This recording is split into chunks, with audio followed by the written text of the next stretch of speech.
안녕하십니까. 이번에 온라인 성경 세미나 둘째 시간이 되었습니다. 오늘 요한복음 8장 1절부터 11절까지 읽겠습니다. 신약성경 요한복음 8장 1절에서 11절입니다. 찾으신 줄 알고 제가 읽겠습니다.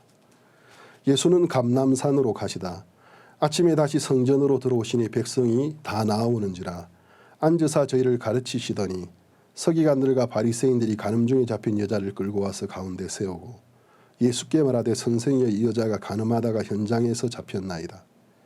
모세는 율법에 이러한 여자를 돌로 치라 명하였거니와 선생은 어떻게 말하겠나이까. 저희가 이렇게 말하면 고소할 조건을 얻고자 하여 예수를 시험함이러라. 예수께서 몸을 굽히사 손가락으로 땅에 쓰시니 저희가 묻기를 맞이 아니하는지라. 이에 일어나 가라사대 너희 중에 죄 없는 자가 먼저 돌로 치라 하시고 다시 몸을 굽히사 손가락으로 땅에 쓰시니 저희가 이 말씀을 듣고 양심의 가책을 받아 어른으로 시작하여 젊은이까지 하나씩 나아가고 오직 예수와 그 가운데서는 여자만 남았더라. 예수께서 일어나서 여자 외에 아무도 없는 것을 보시고 이르시되 여자여 너를 고소하던 그들이 어디 있느냐. 너를 정죄한 자가 없느냐. 대답하되 주여 없나이다. 예수께서 가라사대 나도 너를 정죄하지 아니하노니 가서 다시는 죄를 범치 말라 하시니라. 우리가 첫째 시간에 말씀드린 것처럼 이번 온라인 성경 세미나에는 요한복음 8장의 간음 현장 중에 잡힌 여자를 주제로 해서 배경으로 해서 우리가 말씀을 좀 나누어 생각하기로 했습니다. 첫째 시간에는 제가 1절에서 3절까지 나누었습니다. 3절에 서기관들과 바리새인들이 간음 중에 잡힌 여자를 끌고 와서 가운데 세우고 우리가 이것을 통해서 죄의 힘에 관한 말씀을 좀 나누고 있었습니다. 예루살렘 신드롬이라는 학명이 탄생할 정도로 예루살렘이라는 곳은 종교적인 강한 기운이 흐르고 있는 도시라서 예루살렘을 방문한 관광객들이 연중에도 굉장히 많은 사람이 정신착란을 일으켜서 어떤 종교적인 어떤 기운에 의해서 자기가 구약 성경에 나오는 어떤 선지자나 또는 예수, 내가 메시아라고 믿는 그런 사람들이 많이 일어난다고 합니다. 근데 이제 우리가 이 말씀에서 어느 날 아침에 예수님께서 성전에서 사람들에게 말씀을 가르치고 계셨는데 예수님 시대에 가장 율법적으로 종교적으로 대표가 되고 있는 두 어떤 종교적인 파라고 해야 되겠죠. 서기관들과 바리새인들이 어떤 여자가 간음하다가 현장에서 잡혔어요. 저를 끌고 예수님께 왔다고 했습니다. 자, 그러면 이 여자는 간음을 했으니까 유부녀입니다. 처녀가 아니죠. 그러니까 혼인을 해서 법적으로 혼인관계에 있는 여자인데 남편이 있는 여자인데 남편 외에 다른 남자와 간음을 하다가 현장에서 잡혔어요. 그런데 이제 이 구절에서 이 여자와 더불어 간음을 했던 남자에 관한 이야기는 한 구절도 나오지 않습니다. 글쎄요. 남자니까 발빠르게 도망을 갔는지 아니면 남자부터 죽이고 여자를 죽이려고 하다가 그 바리새인이나 서기관들 누군가가 야 오늘 아침에 그 나사렛 예수 그 이단의 개수 자기가 자칭 하나님의 아들이라고 말하는 그 예수가 성전에서 많은 사람에게 말씀을 전하고 있단다. 우리가 이 여자의 건으로 아마 예수를 고발할 수 있을 것 같다. 왜냐하면 모세가 율법은 613개라고 합니다. 613개의 계명 중에서 가장 뼈대가 되고 있는 계명 중의 계명이라고 부르는 것이 십계명인데 십계명 중에 간음하지 말라고 하나님 말씀하셨고 첫 시간에 제가 설명을 드렸던 것처럼 유부녀가 간음하다가 잡히면 예외가 없습니다. 반드시 죽이라고 하나님 말씀하셨습니다. 그러니까 이스라엘 사회에서는 유대교를 믿는 이스라엘 사회에서는 모세라는 이름은 절대적인 이름입니다. 왜냐하면 모세와 같은 선지자가 모세 이후에 다시는 일어나지 않았다고 했습니다. 하나님과 대면하여 하나님의 음성을 들었고 하나님이 인간들에게 명령하던 모든 명령을 직접 받아온 자이기 때문에 그렇기 때문에 유대교를 믿는 이스라엘 사회에서 모세와 모세의 율법이 가지고 있는 비중은 절대적인 것입니다. 모세가 그 모세의 법, 결국 하나님의 법이지 않습니까? 하나님의 법에서 이런 경우에는 반드시 죽이라고 했기 때문에 우리가 이 여자의 건수로 예수를 고발할 수 있을 것이다. 왜? 자칭 메시아, 자칭 구원자라고 하고 사람들의 죄를 씻는 그런 기행을 저지르고 신성모독이죠. 왜냐하면 한 번에 예수님이 가버나움이라는 곳에 가셔서 어떤 사람 집에서 말씀을 전하고 있었는데 그 지역에 있는 사람들이 소문을 듣고 각종 병자들을 데리고 예수님께 나와서 안수해서 병에 낫게 되기를 바라고 나왔고 또 많은 사람들이 예수님께 관심을 가지고 말씀을 들으러 왔습니다. 그때 예수님을 알고 있었던 네 사람, 아마 이 사람들은 사전에 예수님을 알게 되었던 기회가 있었던 것 같습니다. 이 네 사람이 중풍병이 굉장히 심해서 침상에서 일어나지 못하는 친구가 있었는데 그 네 사람이 동일하게 그 친구를 보면서 야, 이 친구를 우리가 예수님에게로 데려가면 예수님은 반드시 살리실 거야. 예수님이 이렇게 중한 병에 걸린 사람 우리 고치려 보지 않았냐. 예수님은 분명히 고치실 거야.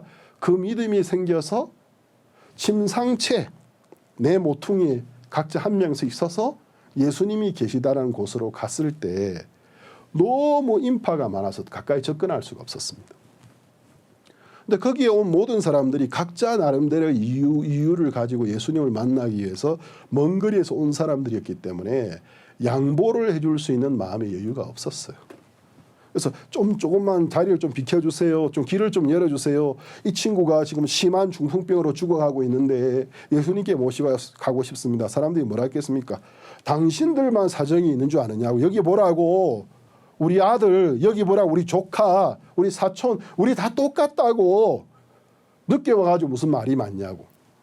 그런데 이 네 사람은 이 친구를 예수님께 데려가면 정말 예수님은 이 친구를 고쳐주기를 원하실 것과 능히 고치실 것이라는 것을 믿는 믿음이 있었어요. 그 믿음은 우리로 하여금 불가능한 일을 시도하게 해주지 않습니까? 그래서 이제 사람들이 자리를 안 비켜주니까 그러면 우리가 침상을 들어 올리자. 힘들지만 네 명이 이렇게 두 손으로, 한 손으로 오래 못 들었겠죠. 두 손으로 모퉁이에 네 명이 들고 막 영차 좀만 힘내 하면서 균형을 겨우 잡아서 어떻게 인파를 뚫고 예수님이 계신 집까지 갔는데 가서 보니 예수님이 계신 집안에 또 사람이 가득하고 그 문 앞까지 사람들이 그냥 나와 있고 도저히 거기서는 네 명이 그렇게 뚫고 들어갈 수가 없었어요. 그래서 그 사람들이 선택한 것이 그러면 이 집 지붕으로 올라가자. 올라가서 주인의 허락 없이 우리가 나중에 보상을 해주더라도 벌금을 좀 내고 나중에 사죄를 구하더라도 지금 급한데 지붕을 뚫고 친구를 내려보내자. 공수한다고 하죠. 그래서 믿음이 이런 일을 가능하게 합니다. 그래서 그들은 이제 차후에 그 집주인에게 원망과 또는 그 집주인이 그들을 고발할 수도 있고 그 모든 걸 감수하고 그 집 지붕에 올라 지붕을 뜯어서 침상채 줄에 달아서 친구를 내려보냈습니다. 이야기는 마가복음 2장에 나오는 이야기인데 예수님이 그들의 믿음을 보시고 중풍병자가 아니고 그 내 친구의 믿음을 보시고 중풍병자를 보시고 소자야 내 죄사함을 받았느니라 라고 말씀하셨습니다. 예수님이 소자야 네가 죄사함을 받았느니라 네 죄가 씻어졌느니라고 말씀했을 때 그 집안에 있었던 바리새인 서기관 이런 사람들이 심중에 말은 못하고 참남하도다. 참남하다라는 말은 요즘 잘 안 쓰는 말인데 정말 참남하다. 이거는 신성모독이다. 어떻게 저런 말을 할 수 있지? 우린 유대인이 아니기 때문에 왜 그들이 그렇게 반응했는지를 잘 모릅니다. 왜냐하면 모세의 율법에는 죄를 씻기 위해서는 하나님이 시내산 꼭대기에서 율법도 주셨고 그들이 강야에서 강야 생활을 할 때는 성막을 짓게 했어요.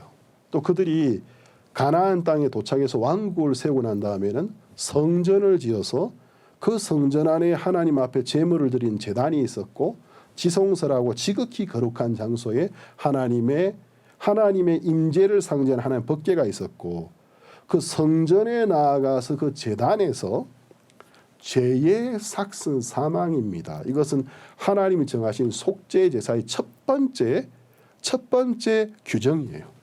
죄의 삭슨 사망이고 육체의 생명은 피에 있기 때문에 피가 다 흘려지는 것이 한 육체의 생명이 온전히 죽은 것으로 간주했기 때문에 죄의 삭슨 사망이니까 그 육체의 모든 피가 다 뿌려져서 한 방울도 육체 안에 남지 않고 다 뿌려졌을 때 죽음이 이제 드려진 거기 때문에 피 흘림이 없으면 사함이 없느니라 그렇게 말씀하셨습니다. 근데 이 4명의 친구가 중풍병자 친구를 가지고 데리고 그 집 지붕까지 지붕을 뚫어서 내려보내었을 때 그건 성전이 아니었어요. 거기는 번제단도 없었어요. 그리고 그 친구의 죄를 위하여 죄를 짊어지고 대신 죽어줄 속죄 제물을 가지고 간 것도 아니에요. 근데 예수님이 그들의 믿음을 보고 친구를 보면서 소자야 네 죄 사함을 받았느니라 라고 말했을 때 이것은 율법을 알고 있는 유대인의 어떤 관점에서는 정말 신성모독이라는 거죠. 하나님의 어떤 명령을 거역하는 정면으로 거역하는 모독행위였다는 거죠. 근데 그들이 이제 그 자리에서 막 그걸 표현하지 못하고 속으로 참나마도다. 어떻게 저렇게 말할 수 있지? 자기가 뭔데 감히 사람의 죄를 씻을 수 있어. 죄를 씻을 수 있는 분은 하나님 한 분밖에 없는데. 그런데 예수님이 그들의 생각을 읽으셨어요. 그들의 생각을 읽으시고 그들에게 질문했습니다. 내가 이 중풍병자에게 소자야 일어나라. 그리고 네 침상을 들고 걸어가라. 다른 말로 소자야 중풍병에서 일어나라라고 말하는 것과 아니면 이 소자에게 소자야 내 죄 사함을 받았느니라 이 두 말 중에서 어느 말 하는 것이 더 쉬울 것 같으냐. 우린 유대인이 아니기 때문에 이런 질문을 받을 때 어느 것이 더 쉬운 건지 구별이 안 돼요. 근데 유대인들은 금방 구별이 됩니다. 왜냐하면 기적을 행해서 심한 병 중에 있는 환자를 일으키는 것은 구원자 메시아가 아니어도 과거에 하나님의 선지자들도 그와 같은 하나님의 능력을 힘입어서 기적을 행했단 말입니다. 병에서 낫게 하는 데는 피가 흘려지고 사망이라는 죄값이 드려지고 속죄제물이 드려지고 이런 게 필요가 없어요. 굳이 성전이 아니라도 돼요. 그럼 예수님께는 하나님의 아들 예수님이 이 세상에 육체를 입고 오셨으니 그분이 우리 병을 고치는 게 뭐가 어렵습니까? 우리를 만드신 분이. 그럼 내가 이 사람에게 소자야 내 침상을 들고 일어나 걸어가라 이렇게 말하는 것과 소자야 네 죄 사함을 받았느니라 하고 말하는 것과 어느 것이 더 쉽겠냐. 당연히 병을 고치는 게 쉽지. 그런데 내가 이 사람에게 소자야 내 죄 사함을 받았느니라고 말한 것은 인자가 예수님은 자기 자신을 지칭하실 때 인자라는 표현을 잘했습니다. 그러니까 사람의 아들이라는 거죠. 하나님이셨지만 사람의 아들의 몸을 입고 오신 예수님 이는 인자가 내가 이 세상에서 죄를 사하는 건세가 있는 것을 알게 해주기 위해서 한 것이다. 다른 말하면 일부러 그렇게 하셨다는 거죠. 나는 이 세상에서 죄를 사하는 건세가 있는 것을 가르쳐 주려고 한 거야. 그리고 소자야 일어나라. 내 침상을 들고 걸어가라 하니까 기적이 일어나서 그 중풍병자가 병에서 나아서 침상을 들고 걸어가고 사람들이 하나님께 영광을 돌리고 예수님은 그 집을 떠나셨다라는 기록이 나와 있습니다. 자, 그러면 우리가 이제 이 죄에 관해서 좀 생각을 해야 되는데요. 이 여자가 예루살렘 출신이면서 예루살렘 성 안에서 또 성전에서 그렇게 멀지 않은 곳에 살았던 것 같은데 간음을 하다가 현장에 잡혀왔다는 것은 죄의 힘이 법의 힘보다 더 강하다라는 것입니다. 죄의 힘이 죄를 범치 않고 율법을 지키고 살아가려는 인간의 의지보다도 더욱 강하다라는 것이었습니다. 그래서 이제 이것을 가지고 유대인들은 예수님을 고소하려고 그랬어요. 그래서 야, 그 예수가 그 중풍 병자도 죄를 씻음 받았다고 했는데 이 여자는 율법에 의하면 죽여야 되는 죄인이야. 이건 살려줄 수 없는 죄인이야. 이 여자 어떻게 하는가 보자. 만약에 이 여자 보고 여자야 너의 죄가 사야 졌느니라면 이거는 모세의 율법을 정면으로 거역하는 거기 때문에 우리가 여자 죽이기 전에 모세의 율법의 십계명의 이름으로 예수부터 죽이고 여자 죽이면 돼. 뭐라고 대답하는지 보자. 또 예수가 할 말이 없어가지고 지난번에는 내가 그렇게 죄 씻었다고 말해줬지만 이 여자 같은 경우에는 현행범이기 때문에 간음을 하다가 현장에 잡혀왔기 때문에 또 압니까? 그 바리새인과 서기관들 중에 이 여자의 남편도 같이 왔는지 남편이 흥분해가지고 저런 여자는 죽여야 됩니다. 저 나쁜 여자 막 욕을 하면서 막 배신감 때문에 아마 그 남편이 있었을 수도 있겠죠. 그때 어떻게 하는지 보자. 그럼 예수가 혹시 지난번에 내가 다른 사람의 죄를 제가 씻었다고 말했지만 이번 경우에는 현행범이기 때문에 이거는 예외야. 모세가 말한 것처럼 죽여라 그러면 우리는 이제 찬스를 잡은 거야. 네가 죄인의 친구라면서 네가 죄인을 구원하러 왔다면서 성경에는 구세주 메시아는 이스라엘 나라 히브리어로 메시아라고 부릅니다. 구원자. 그리고 그리스 말로는 그리스도라고 하는데 기름 부음을 입은 자, 둘 다 기름 부음을 입은 자. 다른 말로 하면 옛날엔 율법을 따라서 어떤 사람을 선택할 때에 머리에 향기로운 기름을 부어서 선택했는데 다른 말로 하면 예수 그리스도. 예수라는 이름의 뜻은 저가 자기 백성을 저희 죄에서 구원할 자. 그리스도. 기름 부음을 받은 자. 그러니까 세상을 죄에서 구원하기 위하여 선택된 하나님의 아들이라는 이름의 뜻을 갖고 있는데 야, 성경에는 메시아가 죄인을 죄에서 구원한다 그랬어. 근데 너 이 여자 구원 못하네. 그럼 넌 메시아가 아니야. 죽이자. 이거는 빠져나갈 수 없는 함정이었습니다. 그래서 그들이 이제 이른 아침부터 여자를 끌고 잘됐다. 이 나쁜 이런 여자도 죽이고 이것을 빌미 삼아서 저 이단의 개수 예수도 우리가 일석이조야. 돌 하나로 두 마리의 새를 잡는 거지 하면서 그들이 밀려갔습니다. 제가 지난 시간에 죄의 기원을 설명했습니다. 그리고 죄와 범죄의 차이를 설명했습니다. 성경이 말하는 죄라는 것은 하나님을 대적하는 악한 영, 그의 대적자인 사단의 유혹을 받아서 사단이 넣어준 유혹과 욕망으로 말미암아 하나님의 말씀을 창조주인 하나님의 말씀을 불신하고 하나님을 믿는 믿음을 버리고 우리에게 유혹을 넣어주고 그럴싸한 생각을 넣어주고 욕망을 넣어줘서 우리를 파멸의 길로 끌어가고 있는 그 마귀의 음성을 듣는 것입니다. 하나님을 믿는 믿음을 피조물이 버린 것이 죄였습니다. 그리고 그 죄가 그들의 마음속에 들어가고 난 다음에 그들이 죄를 받아들이고 난 다음에 그 죄가 범하여져 나온 행위가 범죄죠. 선과 악을 알게 하는 나무 열매를 따먹는 범법 행위를 한 것입니다.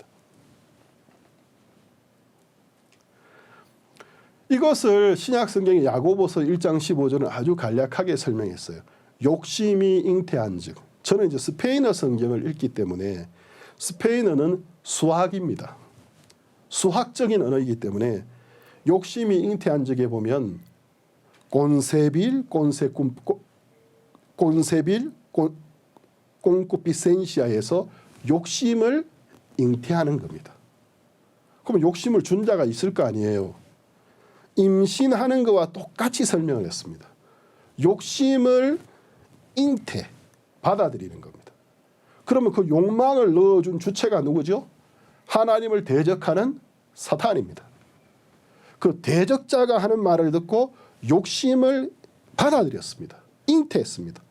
잉태하고 달수가 차면 어떻게 돼요? 해산을 하지 않습니까?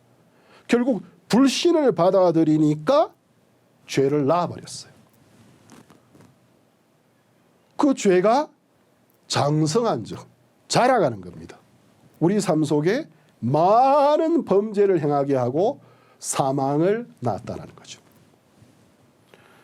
자, 그러면은 죄가 성경 속에서 인류의 역사 속에 어떻게 역사했는지를 우리가 한번 찾아보겠습니다. 창세기 4장 7절을 한번 보겠습니다.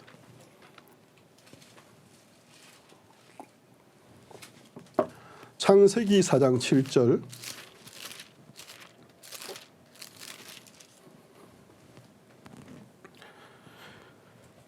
내가 선을 행하면 어찌 낯을 들지 못하겠느냐. 선을 행치 아니하면 죄가 문에 엎드리느니라. 죄의 소원은 내게 있으나 너는 죄를 다스릴지니라. 자, 이것은 아담의 아들들 가운데서 가인과 아벨이 하나님 앞에 단을 쌓아서 제물을 복을 빌었는데, 가인은 농사짓는 자였기 때문에 그때는 이제 인류학적으로 말하면 석기 시대였지 않습니까? 타석기, 돌을 껴서 이제 농기구를 만들어서 나무 끝에 달아서 그 기구를 가지고 땅을 갈고 경작하던 시절이기 때문에 굉장히 힘들었습니다. 우리가 지금은 농사에 좋은 기구와 연장들이 있는데도 농사일이 힘들지 않습니까? 그때는 100% 사람의 인력과 근육의 힘으로, 그 다음 날카롭게 깨진 돌 조각을 손으로, 나중에 불편하니까 나무에 묶어서, 그런 석기 시대였어요. 그런 농사하는 자였기 때문에 정말 수고를 해서 얻은 땅의 소산을 하나님께 드렸고, 동생 아벨은 그냥 양의 새끼 한 마리를 하나님께 바쳤는데, 하나님이 아벨과 그 양은 받아주시고 가인과 그 제물을 받아주지 않았어요. 자, 가인은 자기를 믿었던 사람입니다. 왜 땅의 열매를 드리려고 했죠? 땅의 열매라는 것은 땀의 소산이잖아요. 그 땅의 열매를 하나님께 드리기 위해서는 적어도 몇 개월을 뜨거운 햇볕, 그리고 또 밤하늘의 별을 보고, 또 소나기가 폭우가 쏟아지면 비도 참아가면서, 그러니까 희생, 수고와 희생, 땀의 소산인 열매를 드리면서 하나님 자기를 복주기를 바랬어요. 이 사람은 뭘 믿었던 사람이죠? 자기를 믿은 사람이라는 거죠. 내가 이렇게 열심히 하면, 내가 이렇게 정성을 들이면 하나님 나를 반드시 받아주실 거야. 그러나 동생 아벨은 히브리서 11장 4절에 보면은 믿음으로 아벨은 가인보다 더 나은 제물을 하나님께 드림으로 의롭다라는 증거를 입었다고 되어 있습니다. 성경은 가인이 정성이 부족해서 그 제물이 하나님께 연락된 것이 아니고, 그 동생 아벨이 믿음으로 형보다 더 나은 제물을 하나님께 드렸어요. 그럼 믿음이라는 게 존재하기 위해서는 신약 성경 로마서 10장에는 믿음은 들음에서, 들음은 그리스도의 말씀에서니라고 되어 있습니다. 믿음이라는 것은 어떤 정보를 들었을 때 믿게 되는 거예요. 믿음은 들음으로 생기는 겁니다. 가만히 있는데 생기는 게 아닙니다. 그러면 아벨이 믿음으로 더 나은 제물을 하나님께 드렸다라는 것은 누군가에게 이 제물에 관한 정보를 들은 적이 있다라는 것입니다. 그 누구는 누구냐 하면 아담과 하와였습니다. 아담과 하와가 에덴 동산에서 죄를 범하고 난 다음에 그들이 죄를 범한 걸 깨달았어요. 처음으로 그들 속에 죄의식이라는, 선과 악을 알게 하는 죄의 의식이 들어왔습니다. 죄의식이 들어왔고 죄의식으로 인해서 우리가 죄인이구나, 우리가 하나님 앞에 잘못했구나, 그들의 마음이 정죄함, 심하게 양심의 가책을 받기 시작했습니다. 그 다음 그들이 한 행위가 뭐였죠? 그들이 벗은 것을 깨달았습니다. 우리가 하나님 앞에 참 부족하구나. 그래서 이제 그 죄로 인해서 고통하는 자기 자신들이 하나님 낯을 피해서 숨고 싶었습니다. 숨은 것이 무화과나무 그늘 밑이었습니다. 좀 있다 보니까 계속 숨어 있는 게 힘들잖아요. 그래서 그들은 무화과나무 잎을 보고, 여러분 무화과나무 잎 보신 적 있죠? 저는 이제 부산에서 나서 부산에 자랐는데, 물론 성장기에 경기도로 이사를 갔다가 다시 돌아왔지만, 제가 이제 그 무화과나무 잎을 보면, 무화과나무 잎은 좀 사람의 손바닥보다 넓기는 아니면 꼭 손바닥 모양으로 이렇게 제대로 된 잎사귀를 보면 이렇게 돼 있어요. 저 어렸을 때 이찌찌꾸라고 해가지고 그 무화과나무 참 굉장히 열매 많이 따먹었는데, 공교롭게도 무화과나무 잎은 많은 나무 잎사귀 중에서 사람의 손바닥을 굉장히 닮은 잎사귀예요. 그것으로 그들의 벗은 몸을 가렸어요. 좀 가려지는 것 같았어요. 조금 죄의식이 줄어드는 것 같았어요. 근데 조금 시간이 지나니까 이제 그들의 행동에 자유가 없는 거죠. 계속 이 상태를 유지해야 되니까. 근데 그들의 마음속에 이럴 것이 아니고, 이 나무 잎사귀를 여기 있는 식물들 중에서 그 줄기가 탄력도 있고 또 힘이 있는 것을 잘라서 구멍을 뚫고서 집으니까 앞치마처럼, 꼭 앞치마 걸치듯이 무화과나무 잎 치마가 되는구나 하고 무화과나무 옷을 해서 입었다고 되어 있습니다. 그러나 하나님이 그들을 부르셨을 때 아담이 뭐라고 했냐면, 하나님, 우리가 벗었으므로 두려워하여 숨었나이다. 아담이 하나님께 그 대답을 할 때는 벗고 있지 않았습니다. 그들은 무화과나무 옷을 입고 있었습니다. 하나님이 아담아 네가 어디 있느냐, 하나님이 아담이 어디 있는지 몰라서 그렇게 물으셨겠습니까? 아닙니다. 하나님은 우리가 그 하나님께 드리는 그 연보, 헌금에 관해서 이야기할 때 나는 자원하는 심정으로 드리는 것을 받는다고 말씀하셨어요. 하나님 우리를 당신의 형상대로 영으로 만들었기 때문에 억지로 공포감으로 무서워서 벌벌 떨면서 하나님 저 여기 있습니다, 이걸 원하는 분이 아니에요. 하나님은 자원하는 마음으로 믿음으로 나오는 걸 원하는 분이었기 때문에, 아담과 하와 숨어버렸기 때문에 정말 아담과 하와가 어디 있는지 몰라서 그런 것이 아니고, 아담아 네가 어디에 있느냐, 아담아 네가 어디 있느냐 부르셨습니다. 아담이 하나님의 말씀을 믿는 믿음을 버리기 전에는 하나님의 음성을 들을 때 믿음이 주는 평화와 믿음이 주는 자유를 가지고 달려갈 수 있었어요. 그러니까 아담과 하와가 가지고 있었던 하나님 앞에 언제든지 설 수 있는 그 완벽한 의는 그들의 어떤 행위로 말미암은 것이 아니고 전적으로 하나님의 사랑과 하나님의 은혜를 믿는 믿음으로 가지고 있는 의였습니다. 그러나 그 믿음을 버렸기 때문에 하나님으로 말미암은 의가 그들에게는 더 이상 없어요. 그들의 마음속에는 죄책감과 양심의 가책, 그들의 행위밖에 없었습니다. 그래서 아담은 결국 너무 괴로우니까 하나님 내가 벗었으므로 두려워하여 숨었나이다 라고 대답했습니다. 그 대답을 할 때 아담과 하와는 벗고 있지 않았습니다. 무화과나무 잎 옷을 입고 있었습니다. 근데 이것은 무엇을 의미하느냐 하면, 사람이 하나님을 믿는 믿음에서 단절된 상태에서 불신에 빠져 있으면서 어떤 선행을 해서 도덕적이나 종교적인 선행을 해가지고 자기 죄를 가리려고 해도 그것이 사람들끼리는 선으로 봐질 수 있고 사람들끼리는 선행으로 인정할 수 있지만 창조주 하나님 앞에 설 때는 무용하다라는 것입니다. 벗었습니다 라고 이야기했습니다. 그래서 하나님이 아담과 하와를 에덴 동산에서, 이제 에덴 동산은 한이의 동산이 아니에요. 에덴 동산은 기쁨이 가득한 동산이었는데 그 한이는 언제 있었던 것입니까? 육체의 정욕이 정말 우리가 영원한 한이를 가져올 수 있습니까? 일순간에 어떤 쾌락을 가져오고 그 다음에는 죄에 대한 우리 마음속에 죄책감을 가져오는 거예요. 에덴 동산에 충만했던 그 기쁨은 하나님을 믿는 순수한 믿음 가운데서 가능했던 것입니다. 그러나 그들은 믿음을 버렸기 때문에 이제 에덴 동산이 아니에요. 하나님과 함께 있는 게 더 이상 기쁨이 아니에요. 고통이었어요. 고통이고 벌이었어요. 그래서 하나님은 그들을 내어 쫓아야만 했습니다. 그들 에덴 동산에서 내어 쫓으실 때에 가죽옷을 지어 입히시니라고 창세기 3장에 적혀 있습니다. 그러면 지금은 과학이 발전해서 인조 피혁, 인조 가죽이 있지만 에덴 동산에서 인조 가죽이 어디 있습니까? 모조품 가죽이 어디 있습니까?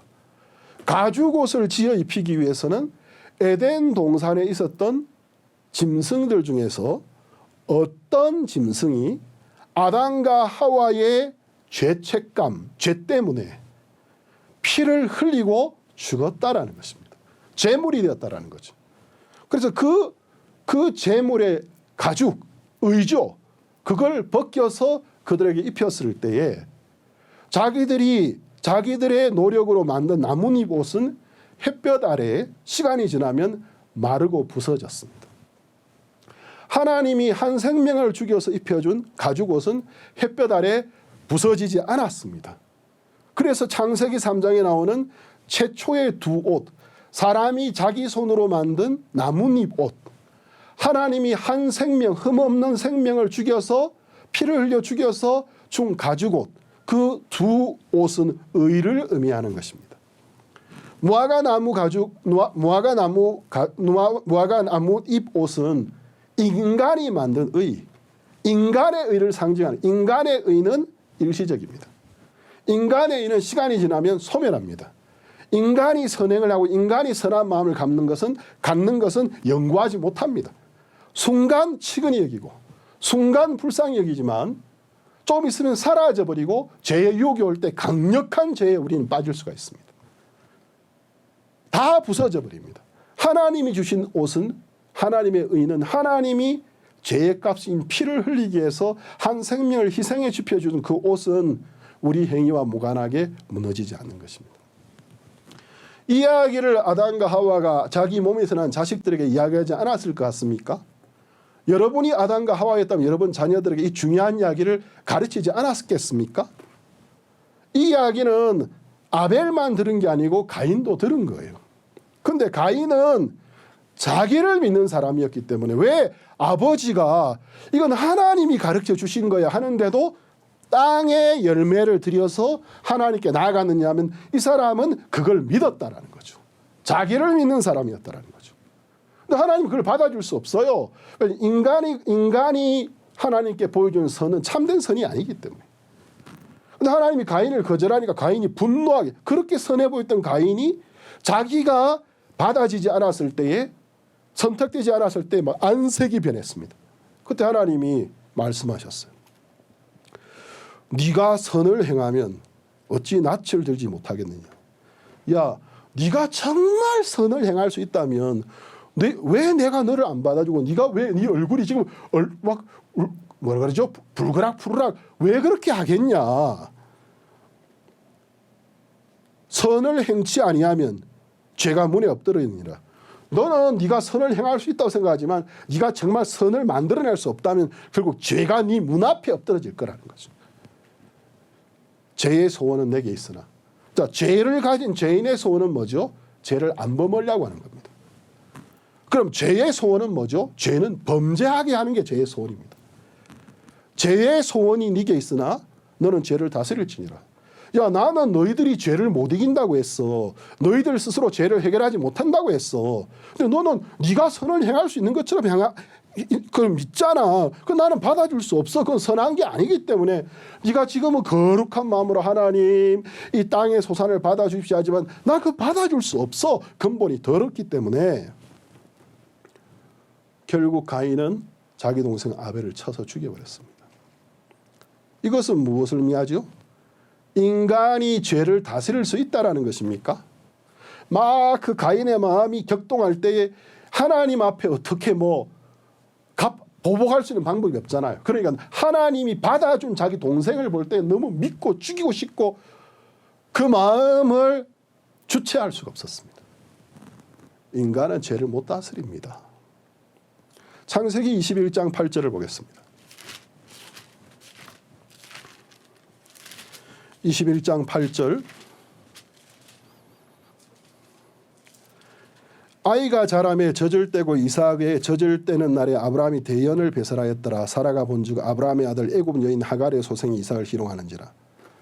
자, 아브라함이 86세 때 하나님을 믿는 믿음에 대한 의심이 와가지고 하나님은 75세 된 아브라함에 약속하셨어요. 네 안에 사라를 통해서 자식을 놓을 텐데 그 자식이 네 가업을 잇게 될 거라고.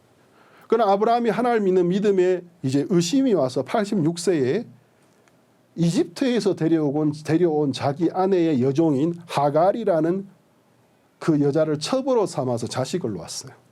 이스마엘이었습니다. 이스마엘이 이삭이 태어나기 전까지는 하나님은 야 이스마엘은 너의 가업을 이룰 수 있는 그 후손이 아니라고 말씀하시는데도 아브라함은 그 아들이 너무 사랑스러웠습니다. 너무 좋아 보였습니다. 생각을 해보세요. 86세에 처음 놓은 아들이면 뭐 자기 아내를 정실을 통해서 낳았던 정실이 아니든 그 아브라함 측에서는 얼마나 사랑스러워요. 어차피 자기에게는 반쪽은 자기 핏줄인데 너무 큰 기쁨을 주는 것처럼 보였는데 아브라함이 100세가 되었을 때 하나님 약속대로 약속의 자신 이삭이 나서 아브라함과 사라가 굉장히 기뻐했습니다. 그때까지 이스마엘은 아브라함에게 있어서 좋은 아들로 보였어요. 그런데 이스마엘이 태어나서 이스마엘이 젖을 뗐을 때 아브라함이 너무 기뻐서 대연, 큰 연회, 큰 잔치를 베풀었는데 사라가 지나가다가 보니까 아브라함의 아들 애굽 여인 하갈의 소생이 이삭을 희롱하는지라. 이건 뭘 의미하느냐 하면 인간이 만들어낸 선, 인간이 만들어낸 선은 착한 척해도 결국은 참된 선을 희롱하고 참된 선을 배척한다라는 것입니다. 창세기 27장 41절을 보겠습니다.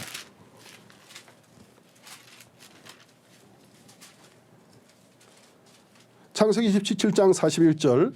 그 아비가 야곱에게 축복한 그 축복을 인하여 에서가 야곱을 미워하여 심중에 이르기를 아버지가 곡할 때가 가까웠은즉 내가 내 아우 야곱을 죽이리라 하였다니. 아브라함의 손자인 아브라함의 아들인 이삭을 통해서 에서와 야곱이라는 쌍둥이가 태어났어요. 에서는 항상 더 늠름하고 야곱에 비해서 훨씬 더 아버지와 할아버지를 기쁘게 하는 것처럼 보였습니다. 그러나 하나님이 에서보다 더 약했던 야곱을 선택했을 때 참 대범하고 또 마음도 넓고 간용해 보였고 자기 동생보다 항상 자기가 강자였기 때문에 동생을 향해 강자의 마음을 가지고 있었던 에서가 결국 야곱을 죽이고 싶은 마음이 들었습니다. 그런데 이제 에서는 아버지 어머니가 살아계시니까 내가 아버지 살아계신 동안에 이러면 안 되지. 도의를 중요하게 생각했습니다. 아버지가 연세가 많으니까 아버지 돌아가시면 내가 너 죽여버릴 거야. 자, 그러면 여기에서 가인, 이스마엘, 에서 이와 같은 사람들은 자기를 믿는 사람들을 우리에게 보여주고 있고 자기를 선하다고 믿는 육신의 선, 육신의 의를 믿는 걸 말하는 겁니다. 그러면 우리 인간이 스스로 만들어내는 선이라는 것은 광한 죄의 유혹이 우리 마음에 역사할 때 절대로 죄의 힘을 이기지 못합니다. 두 번째, 아무리 선한 척해도 사실은 선을 대적하고 희롱합니다. 세 번째, 간용하는 것처럼 보이고 아량이 있는 것처럼 보여도 거짓이고 사실은 기회가 되면 그 의를 죽이고 싶은 마음이 올라오는 것입니다. 그래서 이와 같은 사실을 깨달은 하나님의 사람들이 고백을 했어요. 자기 힘으로 선해지려고 애쓰다가 결국 그럴 수 없는 걸 깨닫고 그들이 뭐라고 했느냐 하면 시편 51편을 보겠습니다. 시편 51편 5절입니다. 내가 죄악 중에 출생하였으며 모친이 죄중에 나를 잉태하였나이다. 이것은 정말 하나님 앞에 선해 보이고 모범이 되고 다른 어떤 사람보다 나아 보이던 다윗 왕이 어느 날 유부녀인 자기 신하의 아내를 강간해서 죄를 범하고 난 다음에 지은 글입니다. 뭐라고 했습니까? 아유, 제가 미쳤지. 원래 제가 그렇지 않았는데 실수했습니다. 우리처럼 말하지 않았습니다. 정말 자기가 정신 차리고 자기가 얼마나 큰 죄를 범한 걸 깨닫고 난 다음에 내가 죄악 중에 출생하였으며 모친이 죄중에 나를 잉태하였나이다. 다른 말로 하나님, 이게 바로 저의 근본입니다. 제가 지금까지 선을 행할 수 있었다면, 지금까지 의를 행할 수 있었다면, 지금까지 하나님을 기쁘게 할 만한 일을 할 수 있었다면 그것은 100% 하나님의 은혜였습니다. 제가 제 자신을 믿을 때 내가 이만하면 됐지, 그 마음 가지는 순간 내가 할 수 있는 일은 이것밖에 없었습니다. 이것이 나의 근본입니다. 그러면서 내가 죄악 중에 출생하였으며 모친이 죄 중에 나를 잉태하였나이라고 고백했습니다. 자, 시편 65편 1절부터 3절까지를 보겠습니다.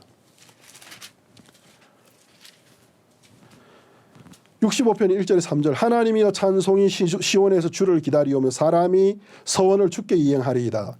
기도를 들으시는 주여 모든 육체가 주께 나아오리이다. 죄악이 나를 이겼사오니 우리의 죄가를 주께서 사시리다. 자, 여기에 다윗이 하나님, 죄악이 나를 이겼습니다. 자, 이 말은 다른 말로 하면 다윗이 죄악과 직접 한번 싸워봤다라는 거죠.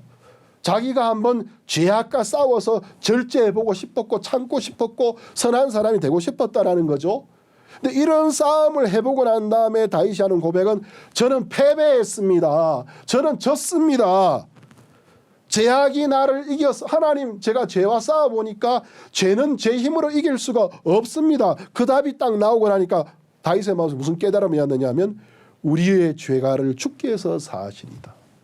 그렇기 때문에 사람이 죄에서 벗어날 수 있는 길은 하나님 당신이 당신의 능력으로 해주셔야지 우리 힘으로는 안 됩니다라고 고백했다는 거죠. 자, 우리가 신약 성경 로마서 7장을 보겠습니다. 신약 성경 로마서 7장 15절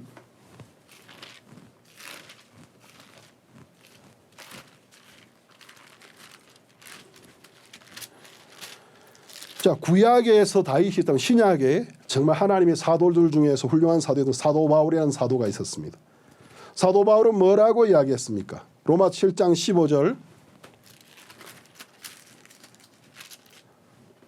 읽겠습니다. 나의 행하는 것을 내가 알지 못하노니 곧 원하는 이것은 행하지 아니하고 도리어 미워하는 그것을 함이라. 만일 내가 원치 아니하는 그것을 하면 내가 이로 율법에 선한 것을 시인하노니 이제는 이것을 행하는 자가 내가 아니오 내 속에 가는 죄니라. 내 속 곧 내 육신에 선한 것이 거하지 아니하는 줄을 아노니 원함은 내게 있으나 선을 행하는 것은 없노라. 내가 원하는 바 선은 하지 아니하고 도리어 원치 아니하는 바 악은 행하는도다. 만일 내가 원치 아니하는 그것을 하면 이를 행하는 자가 내가 아니오 내 속에 가는 죄니라. 그러므로 내가 한 법을 깨달았노니 곧 선을 행하기를 원하는 나에게, 자, 나에게 있는 것은 곧 선을 행하기를 원하는 마음이 있다라는 거죠. 그러나 나에게 악이 함께 있는 것이로다. 내 속사람으로는 하나님의 법을 즐거워하되 내 지체 속에서 한 다른 법이 내 마음의 법과 싸워 내 지체 속에 있는 죄의 법 아래로 나를 사로잡아 오는 것을 보는도다. 오호라 나는 공고한 사람이로다. 이 사망의 몸에서 누가 나를 건져내랴. 자, 사도 바울이라는 하나님의 사도가 이것이 구원받고 난 다음에 간증인지 구원받기 전의 때를 기억하며 적었는지를 정확하게 알기는 힘들지만 어쨌든 사도 바울은 열심히 정말 죄와 싸우고 죄를 범치 않고 선을 행하려고 부단히 노력을 해본 사람이었다는 거죠. 근데 이 노력의 결과가 뭐냐면 내가 내 자신이 이해가 안 된다. 왜? 내가 원하지 않는 것, 원하는 것은 하지 않고 자꾸 원하지 않는 것을 행한다. 내가 원하는 것은 선을 행하는 건데 원함은 있는데 결정적인 순간이 될 때마다, 죄유혹이 올 때마다 어디 가버리는지 그 마음은 없어지고 결국은 내가 죄를 범하게 되더라. 그러나 나는 선을 행하기를 원하는 마음이 있다. 근데 원하는 것은 하지 아니하고 원치 아니하는 이것을 한다. 그러니까 내가 깨달았다. 결국 내 속에 선을 행하기를 원하는 원함은 있지만 선이 있는 것은 아니고, 선을 원하는 마음은 있지만 악이 내 속에 존재하고 있어서 그 악이 나로 하여금 죄를 짓게 한다라는 것이다. 나는 죄인이다. 하나님, 오호라, 나는 공고한 자로다. 나는 정말 고통스럽습니다. 누가 나를 여기서 건져줄 수 있습니까? 라는 깨달음을 얻게 됐다는 것입니다. 자, 여기가 우리가 이제 오늘 1절에서 3절까지 말씀을 이제 여기에서 매듭을 짓는데, 죄의 힘을 인간이 못 이깁니다. 이 여자가 간음하면 어떻게 될지 몰랐겠습니까? 간음하다가 형벌받는 사람들을 본 적이 없었겠습니까? 그런 정보를 들은 적이 없었겠습니까? 자기가 나 이러면 안 되는데, 난 남편이 있는데 왜 저 남자가 좋아 보이지? 나 이러면 안 되는데, 이러면 안 돼. 이거 내 남편한테 도움을 요청해야 돼. 그렇게 하지 못하고 자기가 죄를 다스리려고 하다가 결국 간음했습니다. 죄의 힘은 법이나 사람이 만든 제도나 그 죄로 인한 형벌의 두려움보다도 더 강한 것입니다. 오늘 두 번째로 요한복음 8장 4절 6절을 보겠습니다.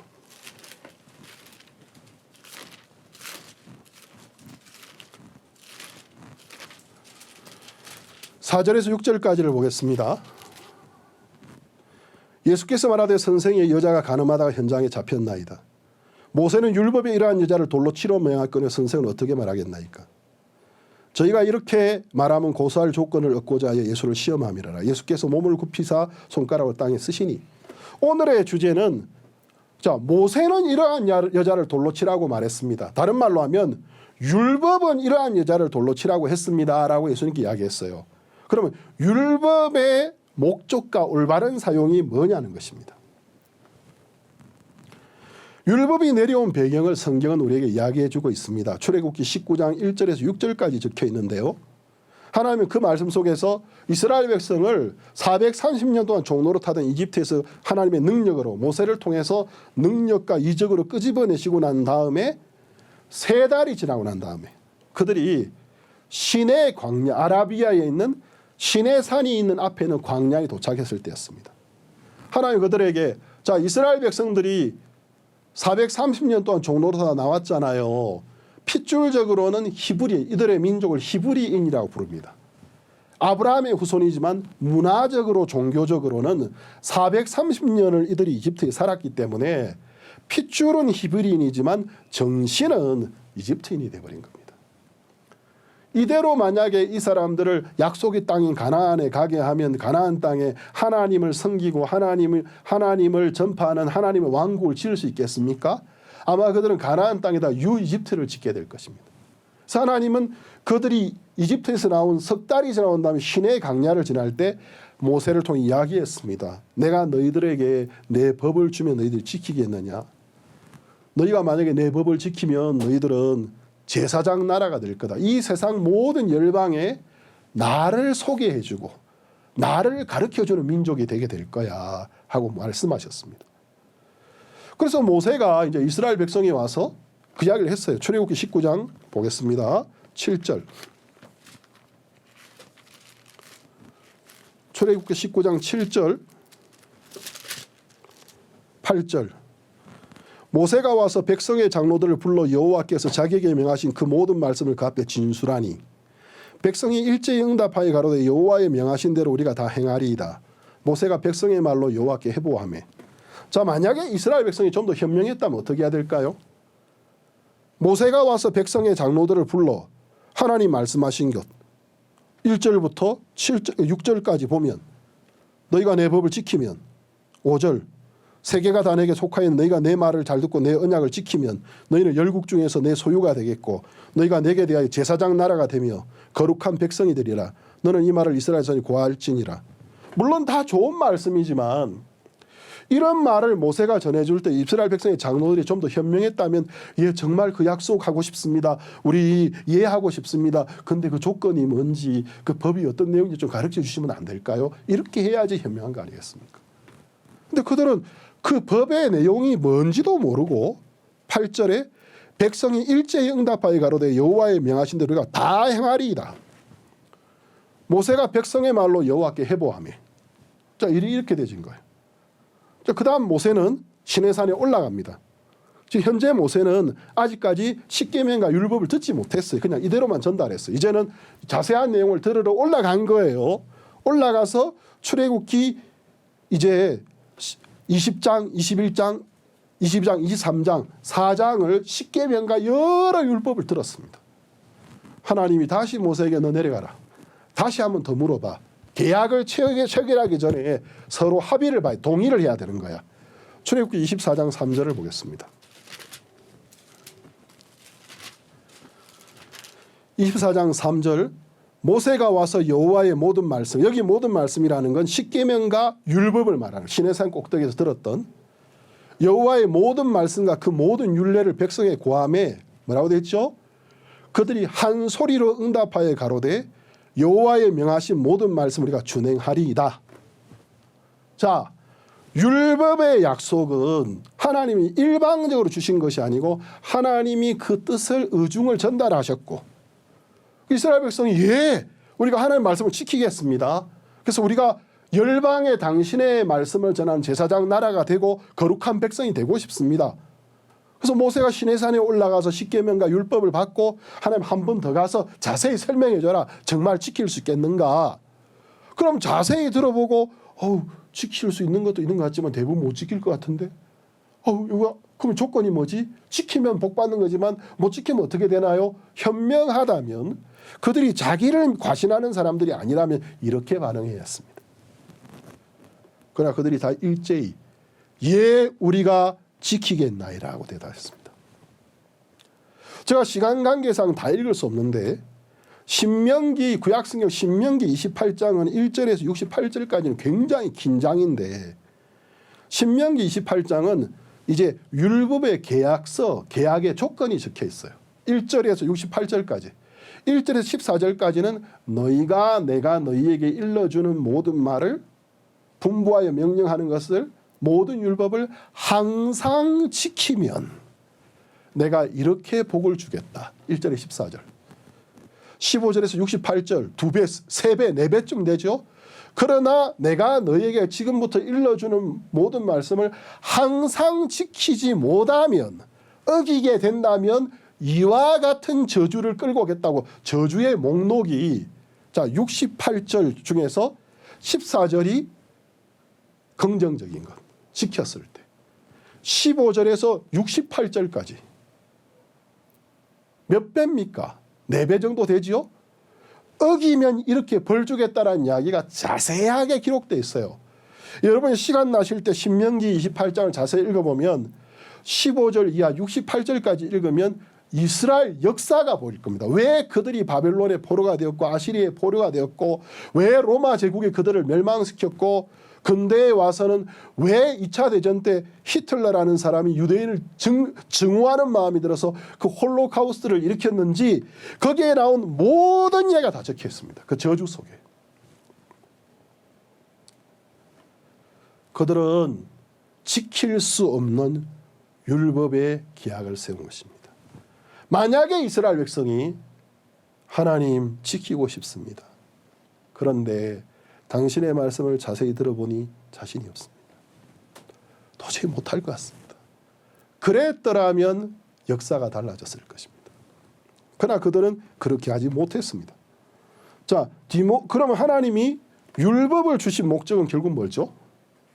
첫 번째, 율법을 통해서 애굽에서 43년간 430년간 종노릇하고 난 애굽 풍습에 물들어 있는 히브리인들에게 첫 번째 하나님을 알게 해주기를 원했습니다. 왜? 율법은 우리가 못 지켜서 문제지 율법 자체는 거룩하고 선한 거예요. 읽어보면 하나님의 인품, 하나님의 정신, 하나님의 마음을 우리가 알 수 있는 하나님이 누구인지를 그들에게 가르쳐주고 싶었어요. 두 번째는 율법을 지키고는 싶은데 해보니까 못 지키는 거예요. 그것을 통해서 그들이 죄인이라는 사실, 이미 아담 안에서 하나님 앞에 행위로는 도저히 설 수 없는 죄인이라는 모습을 발견하게 되기를 원했습니다. 세 번째는 자기들이 하나님 앞에 죄인인 사실을 발견함으로 뭘 해서 당당하게 행위로 하나님 앞에 나가는 것이 아니고 하나님의 긍휼 앞으로, 하나님의 사랑 앞으로 그들이 나와서 하나님의 긍휼을 믿는 믿음 안에서 그들이 죄를 씻음받고 회복되어지고 거룩한 백성이 되어지기를 원하셨던 것입니다. 신약 성경 디모데 전서 1장을 보겠습니다. 제가 좀 서두르는데 이해해 주십시오. 하고 싶은 이야기는 많고 시간은 한정되어서 그렇습니다. 신약 성경 디모데 전서 1장 6절에서 10절까지 보겠습니다. 사람들이 이에서 벗어나 헛된 말에 빠져 율법의 선생이 되리하나 자기의 말하는 것이나 자기의 학정하는 것도 깨닫지 못하는도다. 그러나 사람이 율법을 법 있게 쓰면 율법은 선한 것인 줄 우리는 아노라. 알 것은 이것이니 법은 옳은 사람을 위하여 세운 것이 아니오 오직 불법한 자와 복종치 아니하는 자며 경건치 아니하는 자와 죄인이며 거룩하지 아니한 자와 망령된 자며 아비를 치는 자와 어미를 치는 자며 살인하는 자며 음행하는 자며 남색하는 자며 사람을 탈취하는 자며 거짓말하는 자며 거짓 맹세하는 자와 기타 바른 교훈을 거스리는 자를 위함이라. 자, 이게 디모데전서 1장 6절 이후 사도 바울이 율법이라는 것을 법 있게 규모 있게 제대로 쓰면 좋은 거다. 다른 말로 하면 율법을 잘못 해석하게 되면 엄청난 파멸의 결과를 가져올 수 있고 율법을 잘 쓰면 굉장히 유익이 된 거다. 율법은 처음부터 선하고 거룩한 사람에게 준 게 아니고 이미 죄에 빠져 있고 이미 탐심을 갖고 있고 이미 죄를 범하고 이미 악을 행하는 그들에게 준 거야. 다른 말로 하면 죄의 지식을 그들에게 가르쳐 주어서 그들이 자기의 행위로는 하나님 앞에 설 수 없고 하나님의 긍휼 앞에 나오게 하기 위해서, 그래서 하나님이 그들을 위해 준비하신 구원자 메시아의 구원의 공로를 믿음으로 거룩한 백성이 되고 제사장 나라가 되기를 원하셨다라는 거죠. 그러나 그들은 율법을 잘못 해석했다라는 것입니다.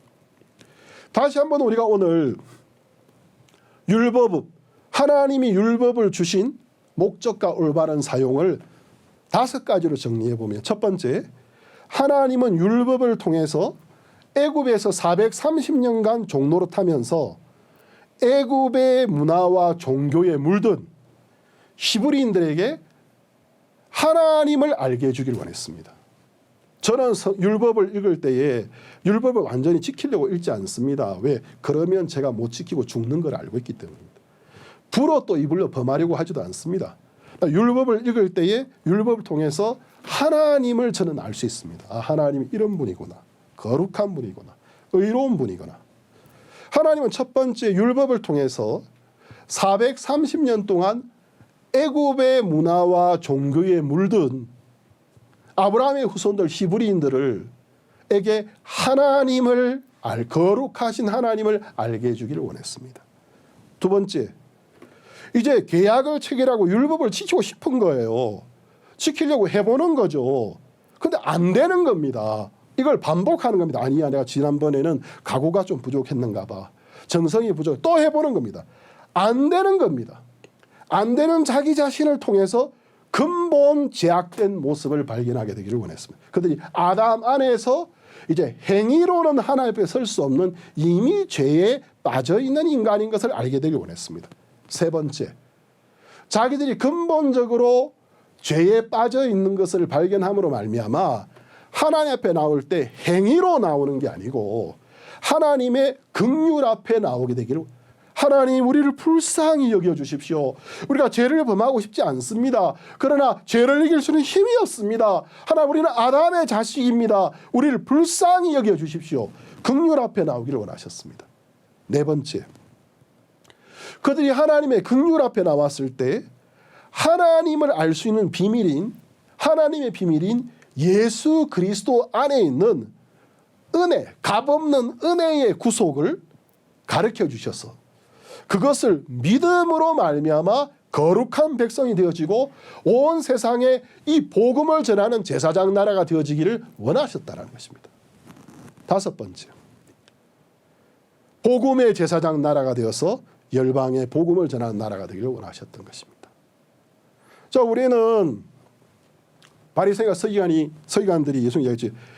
선생님, 모세는 율법에 이렇게 이야기했는데 당신은 뭐라고 말씀하시겠습니까? 그러면 오늘 우리는 이 둘째 시간에 율법을 주신 목적과 율법의 올바른 사용에 관해서 생각해 보았습니다. 그 누구도 자기의 행위로 하나님 앞에 온전할 수 없습니다. 우리는 아담 안에서 이미 하나님을 향해 죽어있는 불신 속에서 죄 가운데 탄생했습니다. 그 죄가 우리 삶 속에 우리가 원하지 않아도 수많은 범죄를 하게 하고 있습니다. 우리가 이 죄에서 벗어나기 위해서는 각오와 결심으로 되는 게 아닙니다. 여기에서 우리를 건져줄 수 있는 하나님의 긍휼 앞에 나아가서 하나님이 우리를 불쌍히 여기고 사랑하시는 사랑 속에서 이런 우리를 건져주실 계획을 가지고 계셨습니다. 그 구원의 계획, 그 은혜의 구원의 계획을 믿음으로 죄를 사함받고 거룩한 백성이 되고 이 구원의 복음을 열방에 전하는 제사장 나라가 될 수 있는 것입니다. 두 번째 시간 여기까지 말씀을 나누었습니다. 기도 한번 드리고 마치겠습니다. 하나님 아버지, 우리에게 당신의 복음을 생각하고 말씀을 함께 나눌 수 있는 온라인 성경 세미나를 베풀어 주셔서 감사합니다. 비록 우리가 몸으로는 떨어져 있고 우리가 인터넷이라는 이 온라인 상에서 말씀을 나누지만 당신의 성령이 우리 가운데 동일하게 역사하시사 전하는 자나 듣는 자나 성령이 우리 마음속에 역사하셔서 성령이 우리를 깨닫게 해주시고 성령이 우리에게 보여주셔서 우리가 우리 자신의 행위로는 율법을 지키려는 행위로는 노력은 할 수 있지만 원함은 가질 수 있지만 결코 하나님 앞에 설 수 없는 이미 죄악 중에 빠진 죄인인 것을 정확하게 알게 해주셔서 하나님 우리가 하나님 당신의 긍휼 앞에 나아가서 하나님 준비하신 놀라운 구원의 계획 예수 그리스도로 말미암는 이 놀라운 구원의 계획 앞에 나아가서 그 복음을 믿음으로 당신의 은혜로 모든 죄를 사함받고 성령을 받고 하나님의 거룩한 백성이 되고 이 복음을 전가하는 제사장 나라가 될 수 있도록